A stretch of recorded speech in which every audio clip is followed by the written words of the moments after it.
Are you part of the 33%? According to a recent article, which I've linked below, only 1 in 3 adults feels confident in their daily decision-making. What has caused so many of us to stop trusting ourselves? Stick around and find out.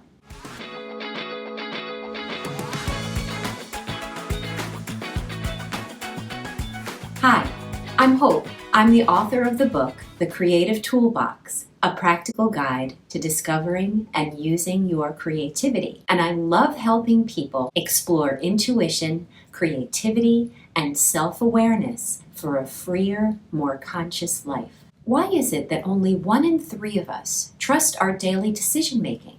Many people, perhaps without realizing it, become dependent on the opinions of others when faced with decisions to make in their lives, whether big or small. They trust others' opinions more than they trust their own judgment. Why did we stop trusting ourselves? One reason is that we have been socially conditioned to do so. The best time to socially condition someone is during childhood, when the brain is so malleable that it can be easily shaped. During childhood, we're highly influenced by the messages from our parents, our peers, and the media about how to behave, how to look, and what defines success. We internalize these messages and begin to adopt them as our own, believing that others know more than we do, so they must be right. Also, we like the approval we get from going along with the group.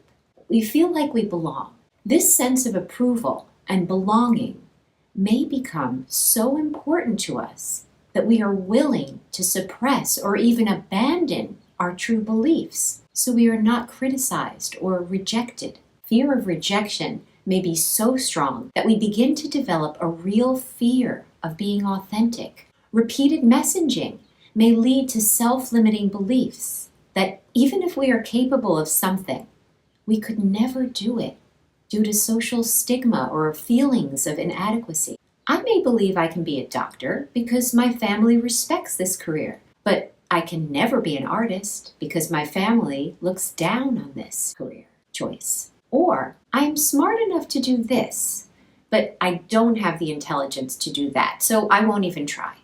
We see ourselves in terms of our external attributes, our looks, our wealth, our social status, while ignoring what our intuition or our inner wisdom is trying to communicate to us. This requires us to constantly look for validation outside of ourselves because we have prevented any opportunity to discover validation from within.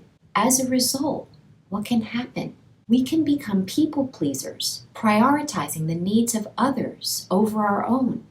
We may become perfectionists, feeling that we must be perfect to be worthy. So the idea of the slightest mistake becomes intolerable to us. We may constantly compare ourselves to others, feeling like we are not good enough, even when we have done something well. We struggle perpetually to know what we want, so it is easier and more comfortable to depend on others' suggestions. Another reason why we stop trusting ourselves is because we defer to so-called authorities, and in doing so, we replace our own authority. Rather than asking ourselves what we think of something, we ask what so-and-so says. So-and-so being a supposed expert, institution, or leader in said subject. We look to authorities in our daily lives for validation, such as our boss, the data that emerges that we collect, or the social media influencer we know. The idea of freedom to make our own choices without the influence of authority can be so overwhelming to some of us that we may willingly submit to authority to relieve us from the anxiety created by using our own authority to choose. Past trauma or conditioning by authorities in childhood who were abusive may have taught us not to trust our own authority, and we may carry these lessons into adulthood and continue to rely heavily on authority figures to steer us. We may have been in a situation in which we used our own authority that went wrong, or we may have been harshly judged by an authority figure when we used our own authority. The results of chronic deference to authority may be that we no longer feel confident in our own intuition when it gives us messages. We over-prepare for making decisions as we review our response repeatedly, seeking input from others, and ultimately not moving forward with our decision because a paralysis of sorts takes over until someone else decides for us. We feel like we cannot competently handle situations we are capable of without someone else directing us. We may refuse to see that we have a choice and surrender our power to someone else so that we don't have to be responsible. But what if you wake up one day realizing that you have given your power away? You see that others have power and authority, but you don't. You realize that even if you got your power back, you wouldn't trust yourself to use it the right way.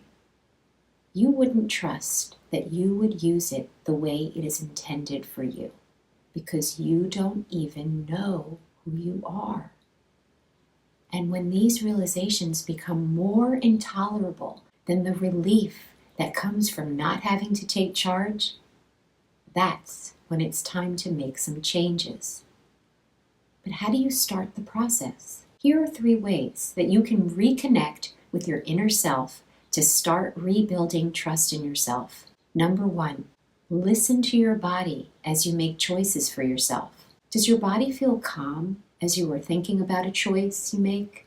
Do you feel pressure in the chest or throat, or tension in your jaw or a muscle somewhere in your body? This is one way to develop a yes or no response that resonates with the real you. Dr. Melanie A. McNally, in her Psychology Today article, How to Rebuild Self-Trust When You've Handed It Away, which I will link in the description, explains that when you practice this repeatedly, you begin to build a sense of trust in the feedback that your body provides you.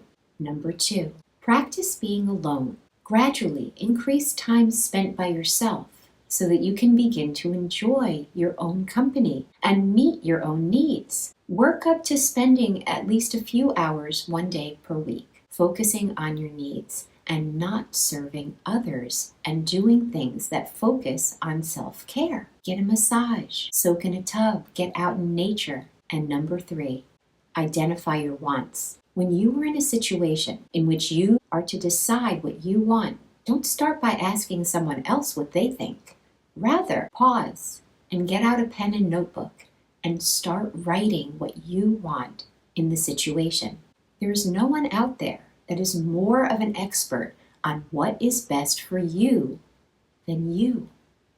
Continue to write down your wants as situations come up until you no longer need to write them down, and you can decide for yourself more automatically. How do you build or maintain self-trust when faced with decisions to make? Comment down below. Well, that's it for now. Please like, comment, and share this video, and subscribe to my channel to know when the next video drops. Thanks for watching, and stay tuned for more tools for exploring your intuition, creativity, and self-awareness for a freer, more conscious life. See you soon.